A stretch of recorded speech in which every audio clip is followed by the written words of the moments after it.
Hey everyone. So last year I said that I'd be disappointed if we weren't having Connect in Horizon this year. And I was kind of planning to lead off pretty grumpy here because we really don't have the physical Connect experience replicated here.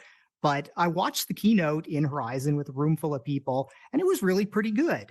The video quality on the giant screen was nice. The little side effects going on added a nice subtle touch. And just being in a room with a couple dozen other people that care about the same thing is a positive thing. So I was kind of like peeking out from underneath my headset, looking at my cluttered desk with my Meta laptop and a window open there, and thinking that, yeah, this really does have some genuine benefits over looking at it in the way most people view most presentations.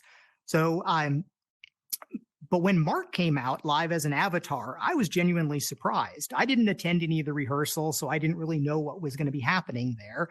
And while, that was a pre-recorded canned system, that's what I want to be doing live. That kind of walking around on stage, and everybody in the room came down up to the railing to be closer to the avatars. And that seemed to have some real positive things. That's what I wanted to do. This isn't really what I meant. I mean, me being an avatar on screen on a video for you is basically the same thing as just being on a video. Instead of a makeup artist putting anti-shine on my face ahead of time, I had my girlfriend tweaking my avatar before Connect, but it's the same basic process as a video presentation. I want to be present with a live audience and in a virtual space where everyone that wanted to could stay afterwards and talk as long as they felt like it. I was in Horizon before the keynote, and someone was asking if they'd be able to talk with the presenters after the shows, and I had to say no. But I think we can see kind of a path forward now, and I'm pretty excited about that. Now, doing an event in Horizon for real, like in an ideal world, would mean having this sort of arena scale support with thousands of avatars milling around, at least hundreds in large rooms, and in a completely uniformly shared world. That's a serious technical challenge, and Horizon definitely can't handle it now, but it's not an insurmountable one. However, there's a really huge tension with avatar rendering quality. There was some public mockery about avatar quality earlier this year, and now lots of people internally are paranoid about showing anything but the highest possible quality avatars, and more rendering features are being pushed to increase the quality instead of the quantity. I mean, I'm actually doing this in a custom build of Horizon, built only so that it could absolutely lock the level of detail on my avatar to never drop down no matter what's going on. And if you're in Horizon now, if you look around at the other people, there's a very good chance you're seeing some LED changes and poppings and things going on right now. Now, just imagine if we double the intensity of the rendering quality on the individual avatars. Maybe the guy right next to you will have good quality, but that's going to come at the expense of everything else after it. So I really worry about that. And then the big push towards photorealism and codec avatars. We've got a finite amount of resources on our headsets here, and cloud rendering won't save us in many cases. So I think that I like our avatars today. I'm pretty happy with these. It's been great seeing all the extra options continue to increase, and I'm happy whenever I see a new app that renders the avatars, as they are, and especially the non-VR family of meta apps gives them multiple orders of magnitude more reach. So I think these are all really pretty positive things. So I definitely lean towards optimizing for quantity rather than quality. We've had apps where you're limited to 4 people or 8 people, and it's just not as good for a lot of the applications as when you can have at least a couple dozen, but ideally a lot more. So, but even within the avatar rendering limits of Horizon today, events like this can still be pretty cool. I mean, my avatar here could be replicated to an arbitrary number of other shards, even if it's only 20 people each, and people could maybe flag themselves for being in a waiting line to transfer to the prime shard when spaces open up. So if we can't solve the hard scalability problem, we should sort of embrace sharding as kind of the Horizon multiverse and give users tools for easily migrating between instances to group up with their friends or the company reps that they want to meet. Universal waiting lines to get into anything that they want to. So we already have a lot of good support here for professional camera and production work already. I mean, I'm sitting in this room with production people and a half dozen cameras moving around, and there's a whole crew kind of dealing with all that, just like they would on a real professional event. So I think that this can be a genuinely valuable thing for a lot of conferences, and conventions they're expensive. It's big business. For the costs that go into lots of these things, you could just give attendees a free headset in many cases and still come out ahead. So Horizon Worlds isn't really my realm. I'm just lobbing a few grenades over the wall with my comments here. I personally wind up caring a lot more about the main VR home environment. Internally, we call that VR Shell. It's rebranded as Horizon Home now, but every single Quest user interacts with it. And I did write the original core of it many years ago, so I kind of have some personal fondness for it. But there's a bunch that I'm grumpy about. Performance has degraded a lot over the years. We're rarely locked at the 90 frames per second target that we aim at. And it bothers me every single time I use VR. I've even given the suggestion that I give to game developers that if you can't hold 90, you should drop back to 72 because smoother at a lower frame rate's better than kind of being uneven and jittery. But it isn't clear how many glitches that would cover. Our app startup times are slow, our transitions are glitchy. But I can see light at the end of the tunnel for the pitch that I've been making for years. There's one click to social presence and a general purpose screen sharing model. So we launched co-presence in home recently, and there's all sorts of glitchy stuff around it. But when you actually get into it and you've got the interaction with the avatars, I think it's great. It's basically what you get in Horizon Worlds here, but in your home, and it at least has the potential for being much, much faster and probably somewhat higher avatar counts because we are in a completely native environment rather than a Unity environment. But we need to make it a whole lot better. We need to make it much, much faster to get into. The thing that I love is that if you've got your friend on the Explore main page, you point at them, you hover over them, the party dialog pops up. You can just click on that, invites them to the party. It really is that one click to social presence that I've wanted for years and years. Now, it winds up taking a minute for them to get into your space and environment. And we could get that down to hopefully a small number of seconds where you click on that and the response is as fast as somebody responding to a text message or something. That's the North Star that I want to see there, is that jumping into VR synchronous social environments is as fast as the things that you do on your phone, the finely tuned mobile apps that really matter. Some of the other little things that are going into that is we are going to be moving home so that you're embodied by default, where right now you're just the disembodied controllers floating there. And the first time you wind up joining a social environment there, for some people, that's the first time they've ever seen their avatar. Some people just kind of skip past that. And we'll get to the point where we do draw your body and arms like we do in Horizon Worlds in the home space, which will push people to get their avatar set up early and quickly. We're also going to put a really nice mirror into the world so that you can go ahead and set yourself up again, show you the avatar, make sure you're comfortable with it very early on. And a little in the weeds technical bit, almost all the mirrors that you see in VR games are done by rendering a separate view, and they're usually blurrier, aliased, generally not particularly high quality. While in home, we're doing a neat little trick, which is actually what I was doing all the way back in the Doom 3 game, where you sort of flip the world around, render through that cutout, and you can get as high a quality in the mirror as you get looking at things directly, which is kind of a nice little touch.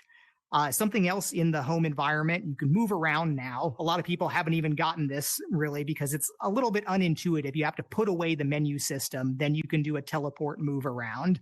And I keep pushing for, we really should have general purpose navigation. I wind up arguing with designers all the time where they really want to make sure the user can never get into a place where they sort of break the modeling of the world, poking their head through things. So you wind up with just specific pre-generated points. And that winds up not being good if you get a large group and you're not structured exactly the way you want. You really want to be able to nudge around. But, I think that'll get sorted out pretty soon. The other side of this, though, is once you're there, lots of people spend lots of time in VR chat rooms with nothing but other people and mirrors, and there's value to be had there. But I think there's this enormous block of value to be unlocked with screen sharing. And we have the basics of co-watching working in a specialized form with what's going on in sharing the immersive videos that you can see. And there's efforts going on to work on some specific progressive web apps for shared environments. But I keep pushing for a completely universal thing. Anything that you're doing on a panel, we should just re-encode it, share it with everybody, even if it does mean a quality loss over an otherwise optimal approach of kind of streaming from a central source. Because there are so many things that people do. I mean, people do basically everything on screens now. And if we can bring awesome synchronous social in here that's fast and easy and everyone can be easily sharing what they're working on, I think it's going to be a pretty significant value. We're doing a lot of this in Horizon Worlds and Horizon Workrooms, but these are very heavyweight apps. It's a big deal to start it up, to get into the world, to get things going. And in so many things that I care about, it's this worrying about the latency for actions, whether it's milliseconds in tracking or seconds in starting up an app experience. It matters to be fast. And I keep pushing on this. Make it super fast, make it super easy, not a lot of steps, even if it's not everything for everyone, but making it a powerful, awesome feature that does work super easily for and quickly for everyone.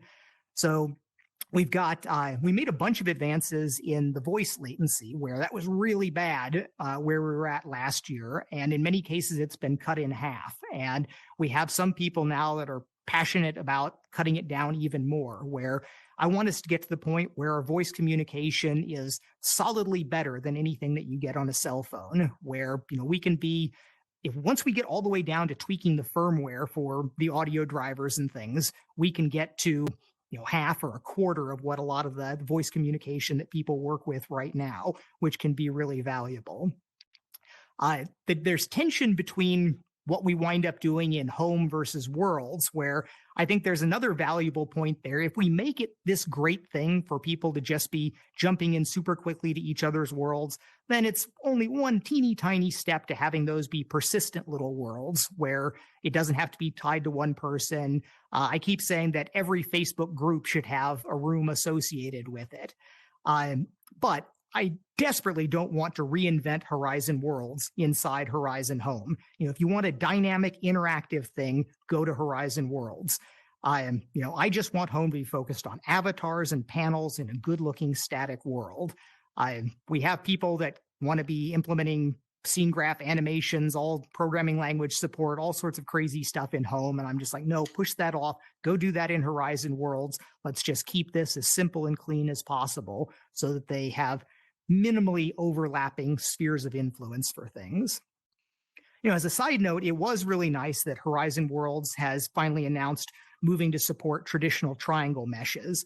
So you can get higher quality environments. Like a lot of people comment how Horizon Worlds, they just don't look as good as the home environments. And that's because the home environments are raw geometry, pre-lit textures put on them. They're built by modelers in modeling tools that are highly optimized for this, instead of the Horizon World space, which was optimized around user-generated content and a lot of dynamic ability. So there's always trade-offs there, but there's clearly a lot of power in polygon meshes, and I think that it's going to be good for them that they'll be able to pull in a lot more of that quality stuff.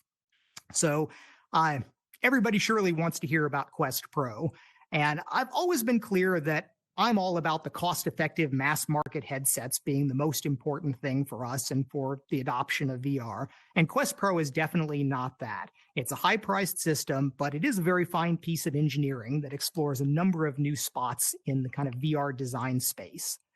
Now, I think they're calling it an XR2 Plus chipset, but it's basically the same cores as what you get on a Quest 2, but it's built so that we can access a lot more memory and it has a much better thermal dissipation. So you can wind up running it at higher clocks and get more out of it. Been saying it for years, where we can't run any of our systems anywhere near what their theoretical maximums are because they'll just overheat. The heat dissipation is a really big deal. And there's some specific details around the chip packaging that means you can't just necessarily slap a bigger heat sink on this. Sometimes you need to change the way the entire chip is packaged. We are working closely with Qualcomm on a really next generation XR2 chip. I've been really supportive of our Qualcomm partnership. There's lots of people internally that really want to make our own chips. And, at some point you want to, Apple takes control of their own destiny, making their chips internally. But, I don't think we're at that point, and I don't think it would work out that well. And Qualcomm's been a great partner to work with. And there are several very custom VR specific features going in that I'm excited about in the future, beyond just the normal CPU and GPU advances that you're pretty much expecting. I do kind of worry, though, that it's a very high-end chip, and we may need something low-end targeted for inexpensive VR headsets in the future, though. So one of the things that drove the Quest Pro design from really early on was this notion of form factor.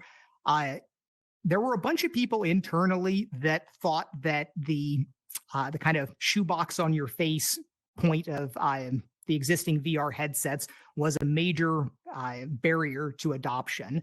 And making it smaller, more compact, a little more stylish was a really high point, and it drove a lot of the push to pancake lenses. And I'm not sure how important that is, but I am the wrong person to talk about what's going to be important from kind of a fashion or social sense there. It's got a larger battery. If you use it just like a Quest 2 without engaging any of the new features, it should last longer. And importantly, it's mounted in the back of the headset. So lots of people wind up using external battery packs for Quest 2 just to kind of balance out the weight and make it more comfortable. But in Quest 2, you can't literally remove the battery from the front of the headset and put it in back. This headset's kind of built like that. Then we've got the charging dock with it, which is probably more important than a lot of people think, where it is a huge issue for us, where people not having their headsets plugged in and not being updated and all the things that fall off from that, where we've got with the charging stand, it's obvious what you're supposed to do. You put it back on the charging stand and it will always be ready. And that's probably going to lead to some significantly better kind of user satisfaction metrics versus the Quest 2, which you may power off, you may plug back in, you may charge up and take off, all sorts of different possibilities there. So the overall headset is heavier, but the comfort's broadly better than a baseline Quest 2, especially for the less dynamic applications.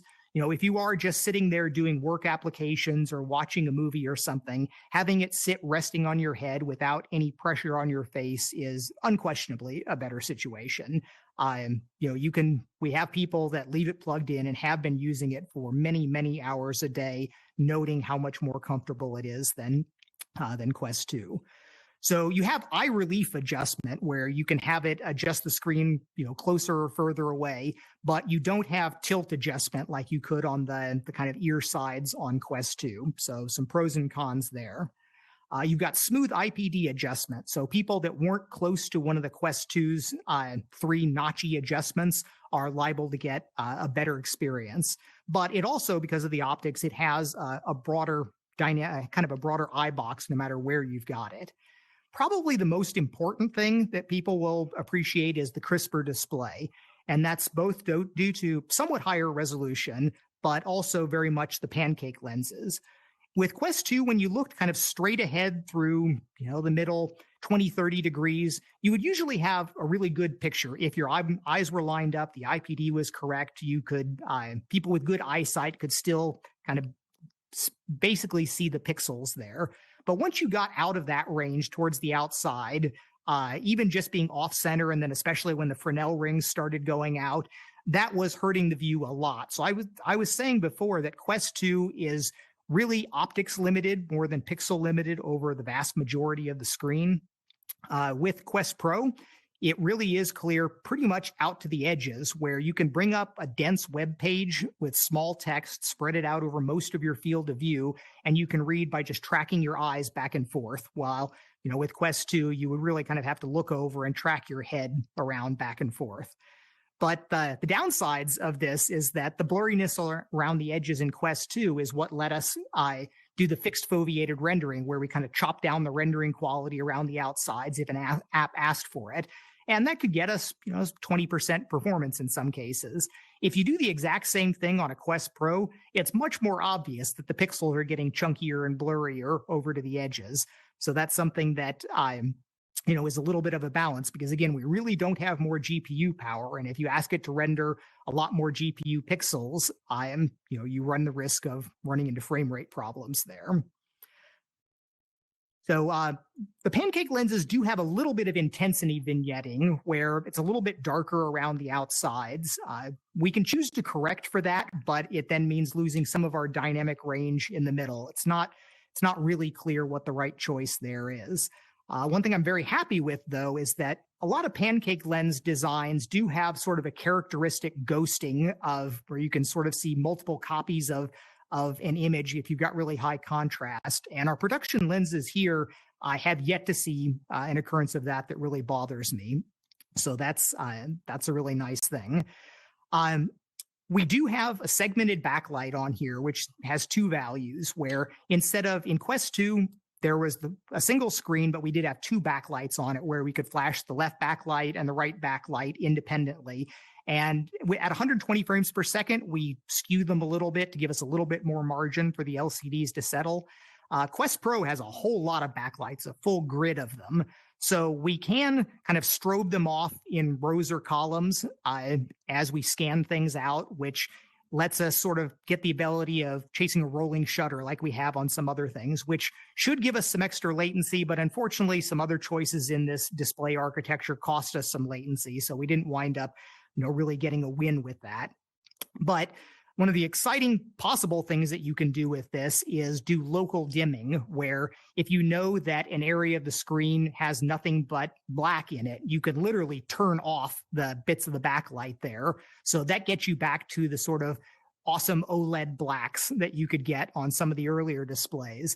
And those earlier displays, a lot of people, speak very fondly of them, but their low bit precision was really pretty terrible. It's like, yes, black was off, but you go up to 1 and 2, and there are these large, ugly steps, or you've got, mirror correction issues going on. So it was not a pure win.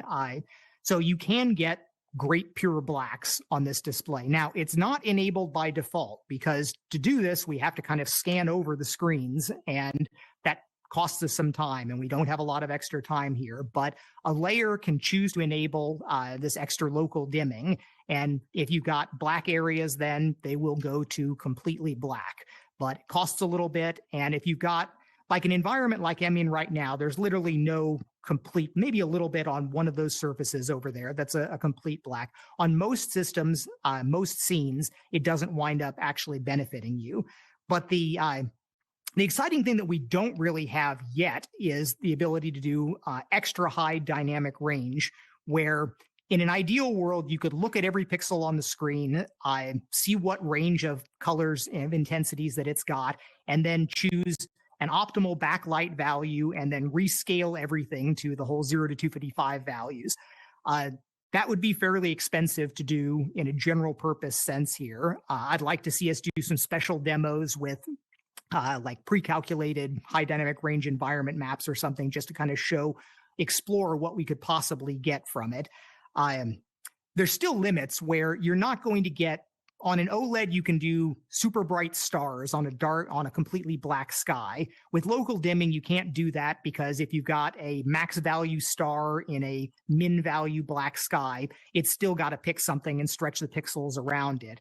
But what you can do extremely well is something like being indoors and looking outside, where you can have a high quality range of relatively dim colors on the inside, and then an almost blindingly bright outdoor light where we have the backlights cranked all the way up. But that's, future speculation work. There's nothing like that right now, but we do have this one flag that we can set up for layer optimization. So the eye tracking has a couple purposes. Everybody loves the idea of foveated rendering. We kind of set ourselves up for this, where several years back, Michael Abrash would show these pictures of kind of ray traced images and show that you could take out 99% of all of the pixels. And then if you reconstruct it right, knowing exactly where the fovea is looking, your brain won't really be able to tell the difference. And people have been hoping that this foveated rendering could give us sort of integer multiples of GPU performance. And it's definitely not going to work out like that. And the problems come from aspects of the architecture, both of the eye tracking and also the way we generate our pictures, where the eye tracking is basically little cameras that are looking at your eyes. So to be able to tell where the eye is looking, it has to take a picture, scan that whole image into the main processor. Then it has to run a whole bunch of machine learning models to figure out, all right, where is this actually looking at? There's a lot of uncertainty in how the headset's positioned, how different people's eyes look, their eyelashes interacting with all of that. But you eventually figure out, all right, it's looking at this point here. But what the rendering system needs to know is, where is the eye going to be when this image is actually shown on screen? And that's the whole latency of the rendering pipeline. And for most of our systems now, it's in the neighborhood of 50 milliseconds. Now, the eye can move a pretty long ways in 50 milliseconds.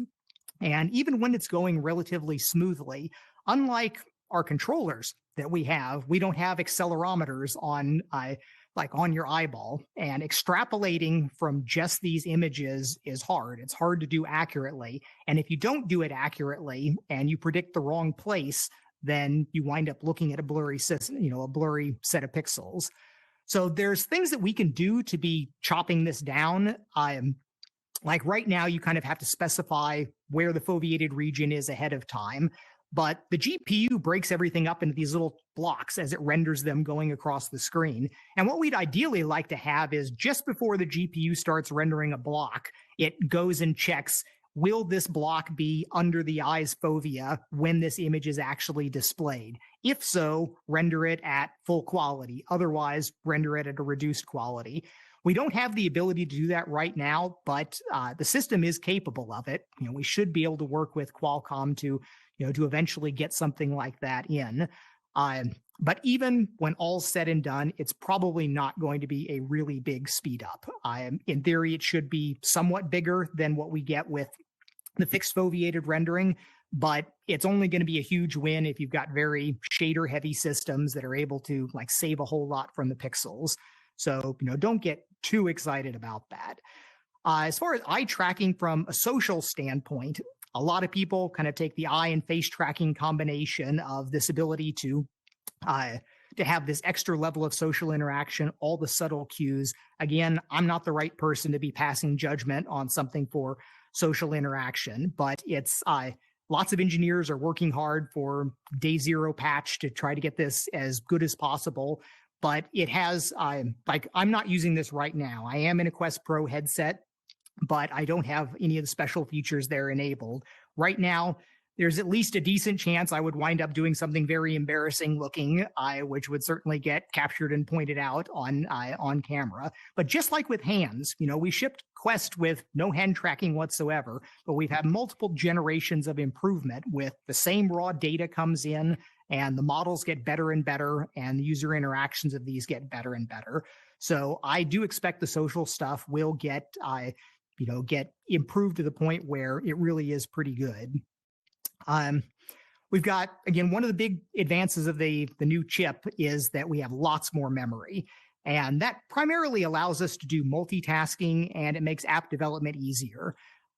Most console developers you start your development on a system that has a bunch more memory, and eventually you kind of grind it down so it fits inside the consumer space. So it's probably going to be pretty helpful for people targeting Quest 2 in the mass market to use the Quest Pro just so they can get their early ideas up and then worry about kind of crunching it down later, saving some of that work. You can get yourself into a bad fix, though, as with any of these cases. If you develop on a system that's not your target one, you can sometimes make tragically bad decisions if you aren't constantly aware of how it's going to be on your low-end system. And the low-end system is still going to be where all your real customers are.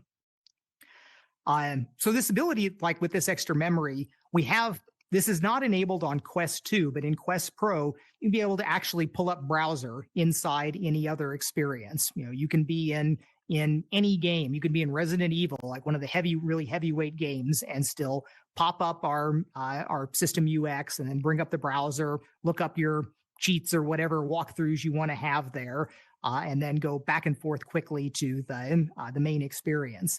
Now, I think that's going to be still possible on Quest 2 as well. Lots of apps don't max out the memory. You might not be able to do it in Resident Evil, but you could do it in Beat Saber. And I still keep pushing for this notion that we need to, at the system level, virtualize enough of our resources so that we are able to do that for all the things that people want.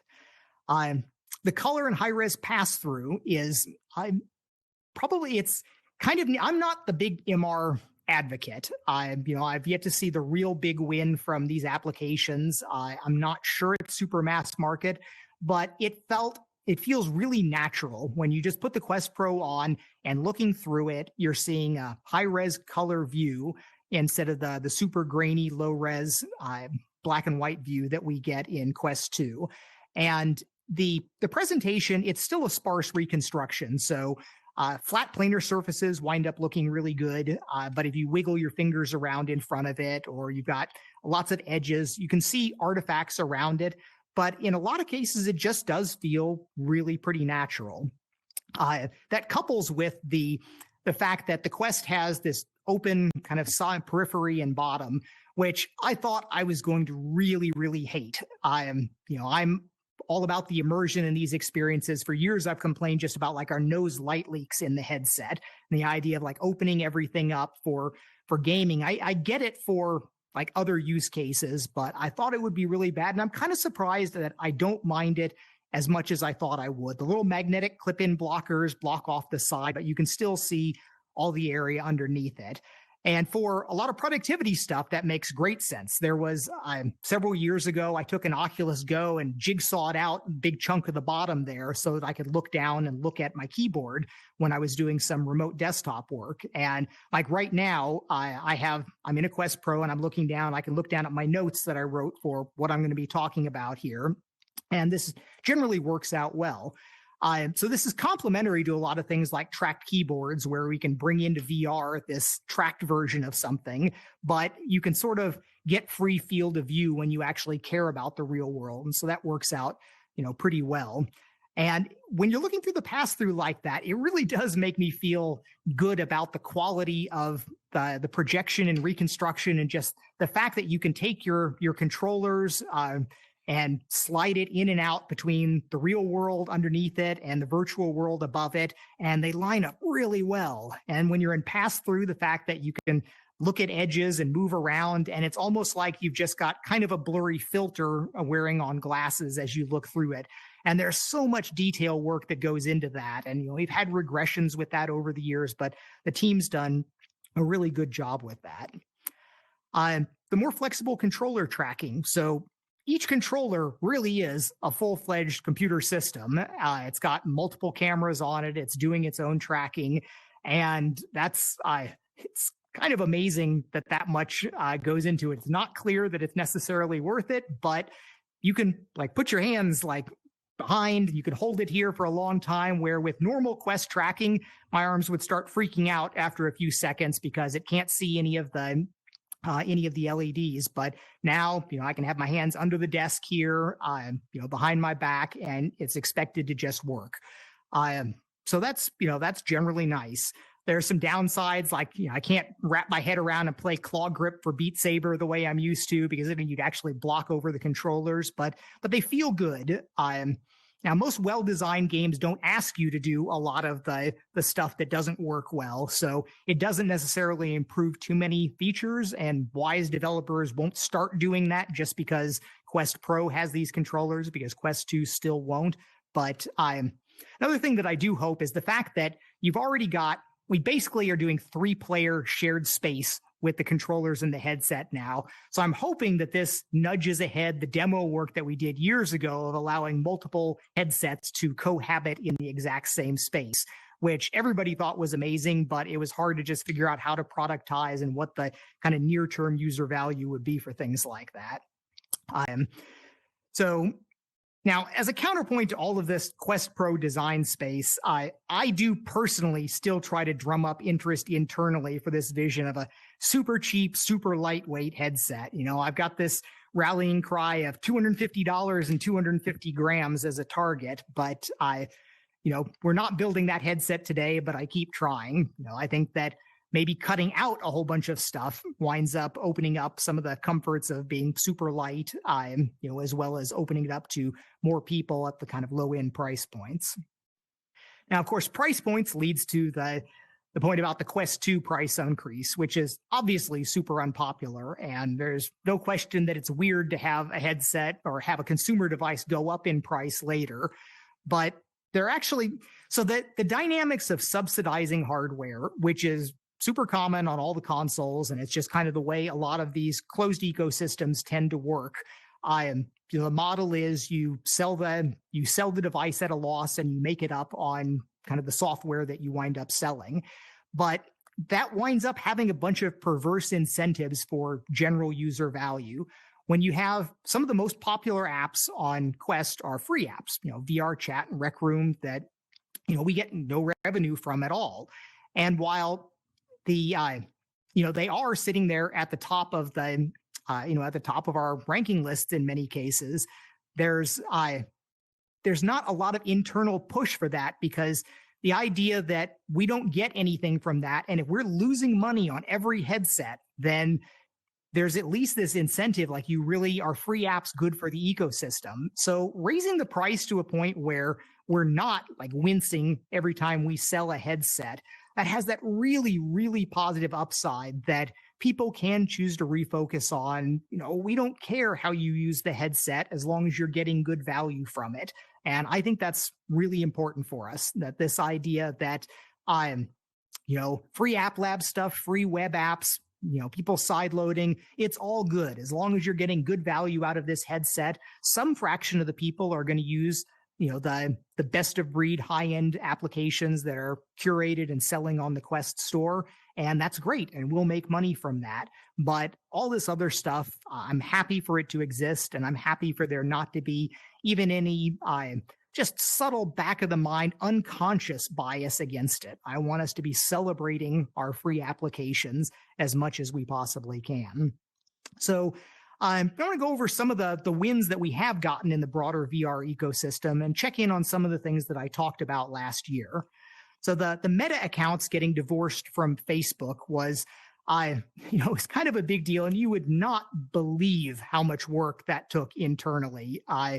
It was really a shocking amount of labor and planning work that had to go into separating all of these things out. Now, it affects much more than just VR. It's all across the whole family of apps, but it was a really, really big deal. And this did remove one of those objections where there was a fair amount of noise online where you had a bunch of never Facebookers that would not get a Facebook account, would not get Quest 2. Now, Quest 2 sold more VR, headsets than all of our other headsets put together. It clearly did not hurt the product that much. And I note that we're not really seeing any huge influx of new people that do not have Facebook accounts right now. But I get the fact that having these different worlds tied together is not a good thing. If you have a problem with your Facebook account, it should not affect your VR account. And I have a little bit more of a personal taste of this. Last month, I actually temporarily got suspended from Twitter because I had posted a VR capture, a mixed reality capture of me playing Beat Saber on a Panic at the Disco song. And some new content trolling thing went over that. It's like, oh, copyright strike. You didn't have rights for that. And I'm like, oh, that would have really sucked if this was my VR account and I couldn't get into VR. It was easy to get back in. It was okay, but I get it. There's a real issue there that we do have to be kind of aware of. And unfortunately, the benefits that I hope to see from our Facebook integration, we really didn't get that. We integrate your friends graph, and that's a good thing. But there was a little point where I still think back to, we had a version of Venues where we had kind of a deeper Facebook integration where we would look at what you've what posts and things that you've liked, and it would tell you if the person sitting next to you was, had also liked similar things.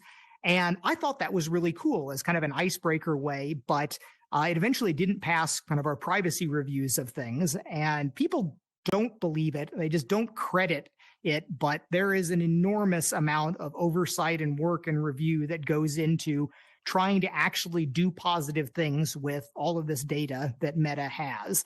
And I often think it winds up getting in the way of making the features that people are going to feel, are going to have a great time with. But it's important for this company level, real doctrine about being very, very careful with all of the user data.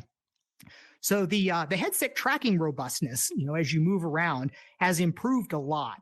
Internally, we had two completely different tracks of tracking. We had our sort of production tracking, and then we had research tracking.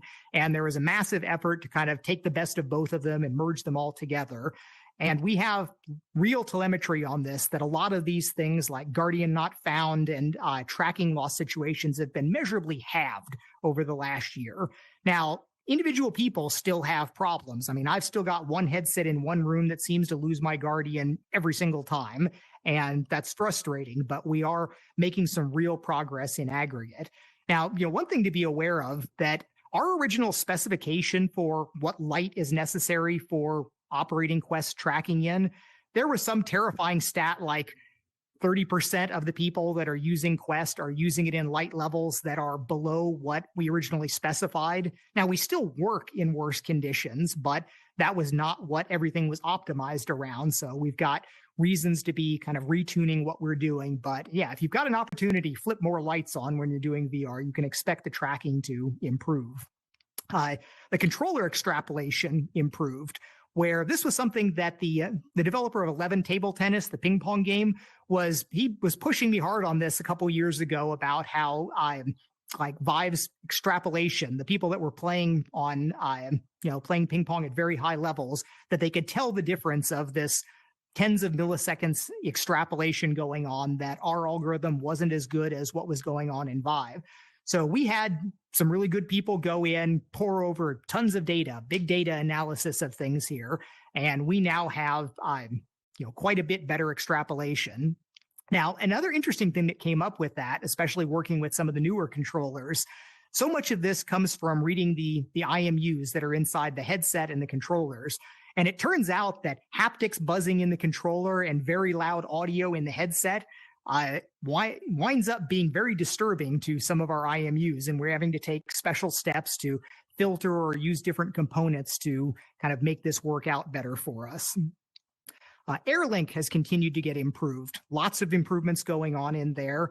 We did announce a dedicated accessory so that you can kind of plug in a special dongle and get sort of optimized for AirLink behavior there. Now, it's important to note that there's not much that it does for you over a perfect setup, where if you're using AirLink, you really do want to have your PC hardwired over Ethernet to your router. If you don't have that, then doing AirLink means a packet goes from your headset to the router to your PC, from your PC to the router to your headset, and that cuts in half and does more damage than that to kind of what you can accomplish over there. Many people still have a great time with that, but if you wonder about your quality, having a direct connection works.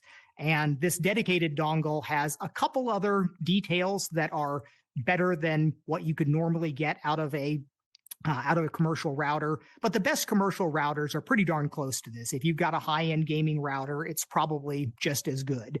But if you can just grab this and plug it in, it can fix a lot of bad problems for you. App Lab has been going great. I am in my position as customer support of last resort. I do field complaints from people. It's like, I've been in review for 5 weeks or something.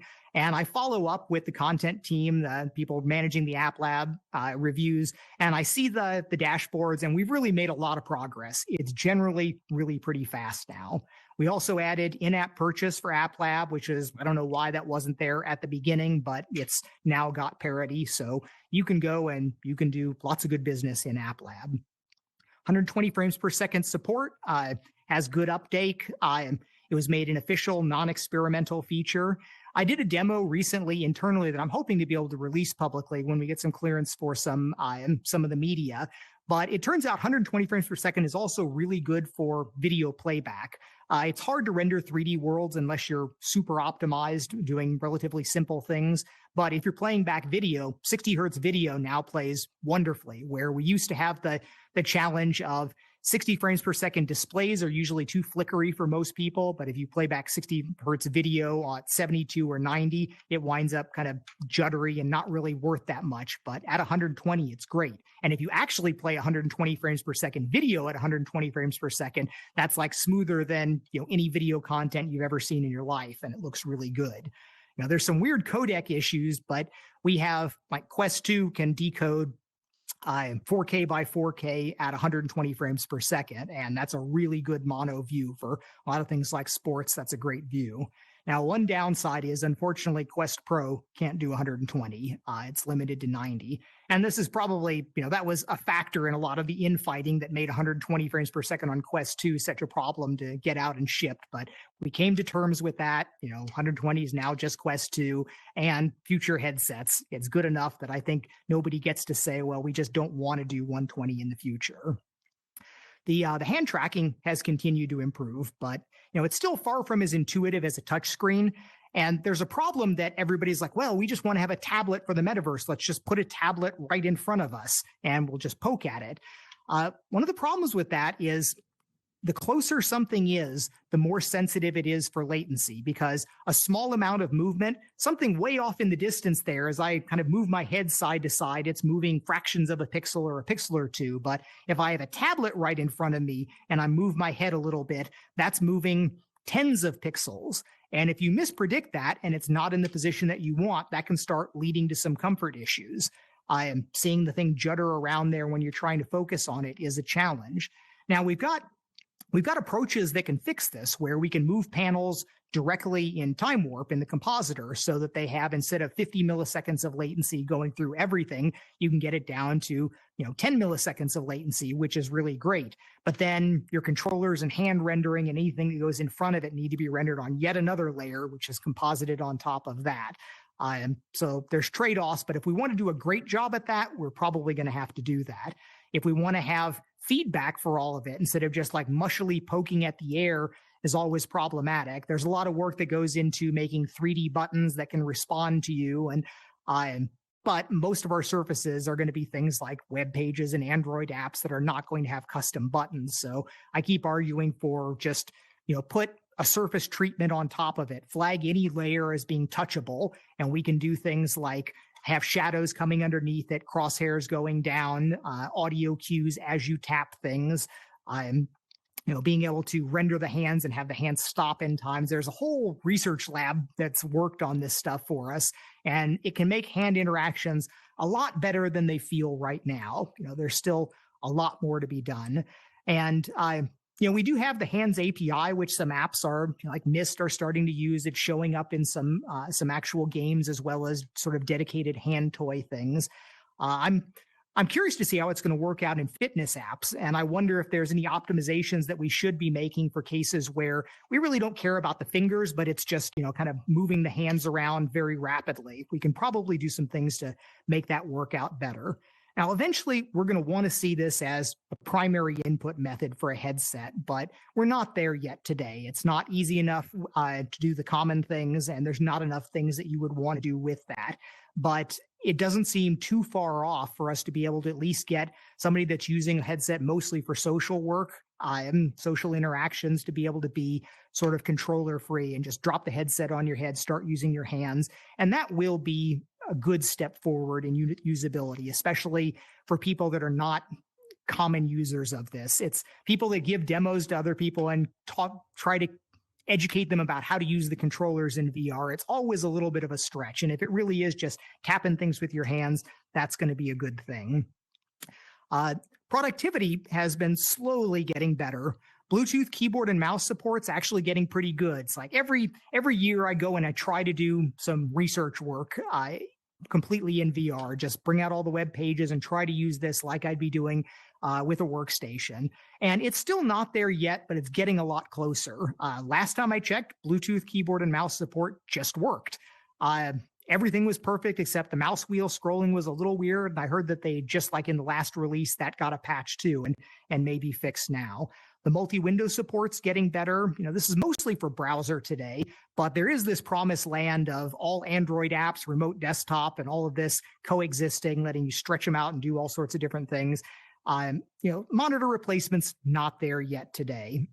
But I did have one interesting experience where in the Immersed app, when I went into there and my phone's just this giant thing, but I really noticed how much detail I was missing on the phones. And I see that in some of the other cases where I wind up looking at this 8-foot wide screen in virtual space.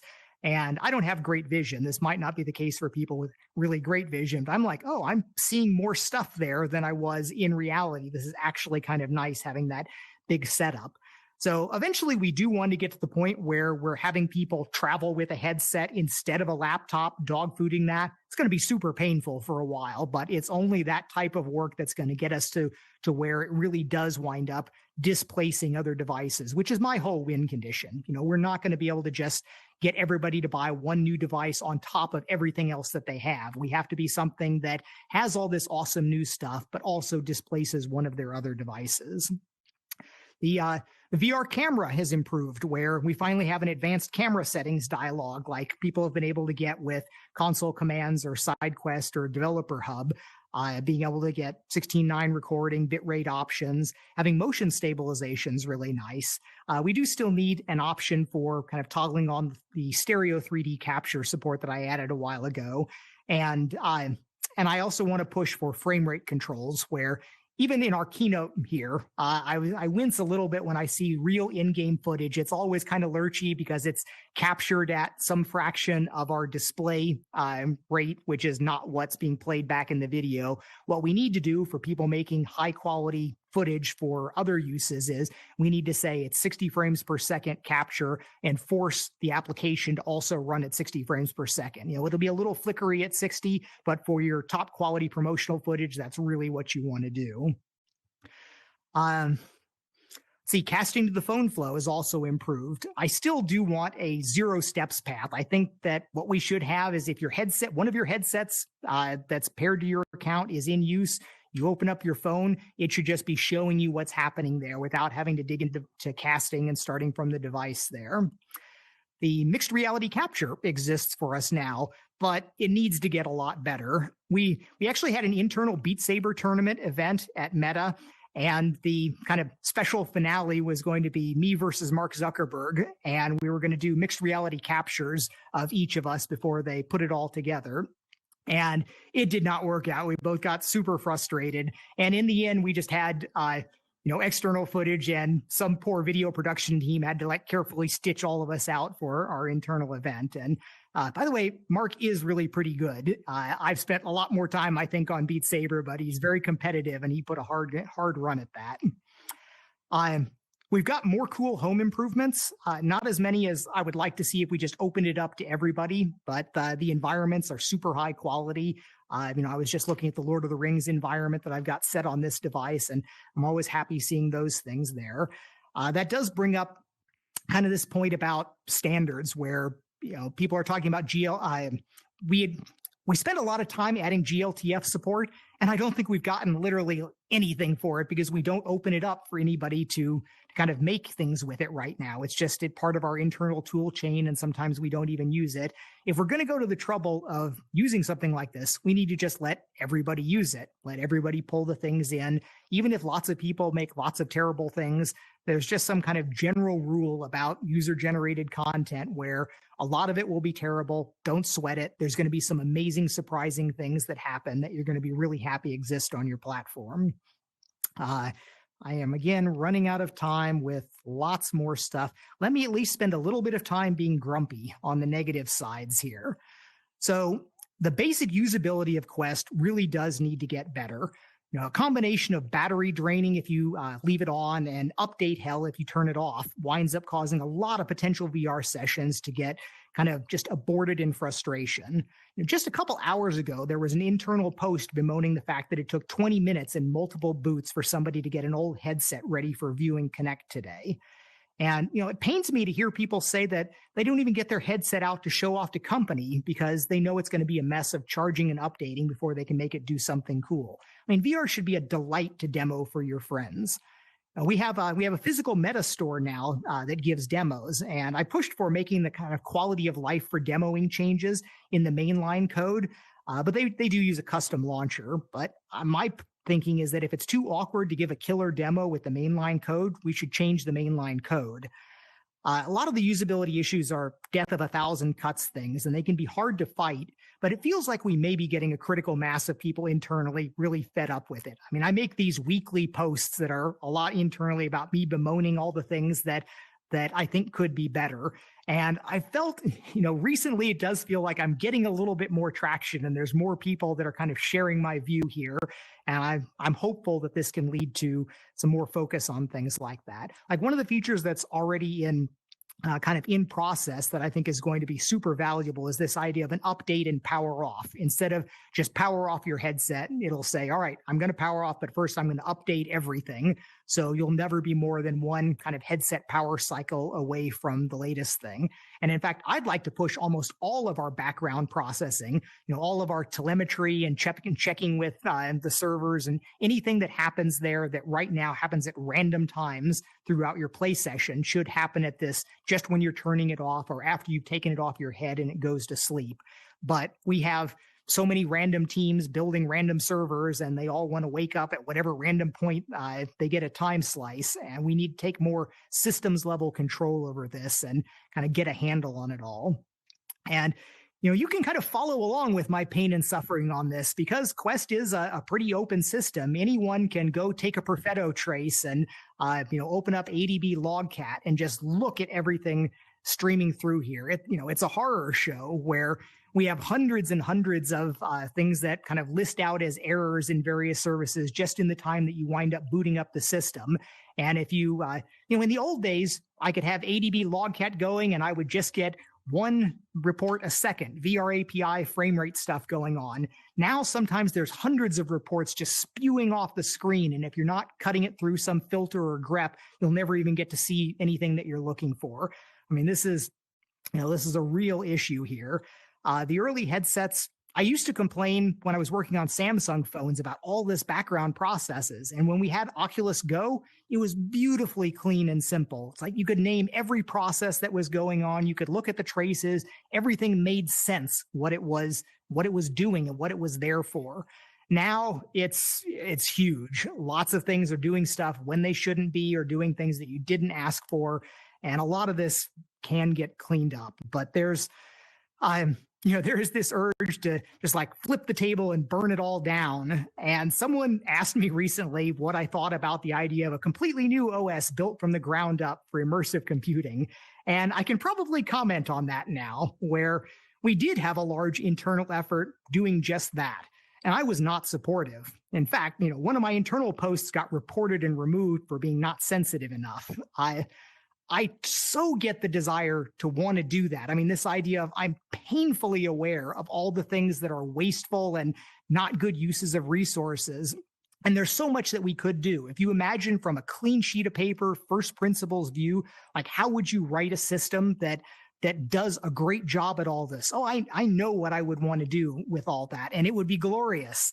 But as soon as you wind up opening it up to other teams, other developers, especially third-party developers, you've just given up all of the kind of benefits of having super ultra tight optimized work where we could make some simple applications that are 10 times more efficient than what they would get implemented as a progressive web app or something. But most of our apps are doing things like they're running worlds in Unity, or it's running a web page in Chrome. And these are doing real work. And the systems that we have fundamentally, like at the operating system level, it just doesn't matter that much. I like to say 35 million lines of code in Chrome, they laugh at your microkernel optimizations. It's just not going to make that much of a difference. So, you may still want to have your own operating system for strategic reasons. In any, all of these huge tech titan companies, there's the who's in alliance with who at this time is, are they going to get mad at you and try to do backroom things about whatever? And there's fears about that, where if you own everything, if you write everything yourself, you've got total control. But it's just not the wise move if you care about broad third-party developers. Even if you make something better, there's so much value in having Stack Overflow and having all of these other examples of everything that everybody's done. I mean, the Android build environment for native code is horrible. I mean, it's just, I get angry and want to throw things when I have to work at it, but I can find answers on Stack Overflow and Google Docs and all the things that other people have done before me. And I wish I could write something that's super clean and easy and has nothing that I don't need, but I know it's really not the right thing to do there. But now we do have some of these hardcore OS developers working on our Android system. I mean, some of them bailed, and I get it. It's like you signed up to build a new pyramid, and when you don't get to build a pyramid anymore, you want to go try and find something else. But some of these people are now working on systems that I do think can make super strong improvements to our system. Like I keep talking about virtualizing memory and static mapping resources, where we have this ability to make jumping into worlds an order of magnitude faster than it is right now. Like if you follow a link into a world in Horizon, the process that everything has to go through, is torturous. And I absolutely stand by that it could be literally an order of magnitude faster. And I think that there's the possibility of working with Unity and Unreal at the engine level to build things in so every developer doesn't have to learn new things. We just work out some things in the asset provisioning process that can take advantage of some of this new technologies that can work out. So I think that's a practical path to getting some of these cool OS level functionalities in that can really matter, versus boiling the ocean, building a new operating system from scratch, writing new application models, programming languages, all the possible things going on there. So I think we're actually over time. Can I go over time? I've got plenty more I can talk about. Can you give me a cue, Nate? Well, I guess I'm seeing a no head shake there. All right. Well, I'll be heading into a Q&A later on today. Unfortunately, there's only like a dozen something people that are set up for that. Again, my vision for VR Connect is that I could have the same crowds of everybody that wants to listen to me talk for 5 hours can just cluster around, and we'll spend the whole day going over like the old days in physical Connect in California. I think we'll get back to that in VR, maybe even next year, and it's going to be amazing. So, all right.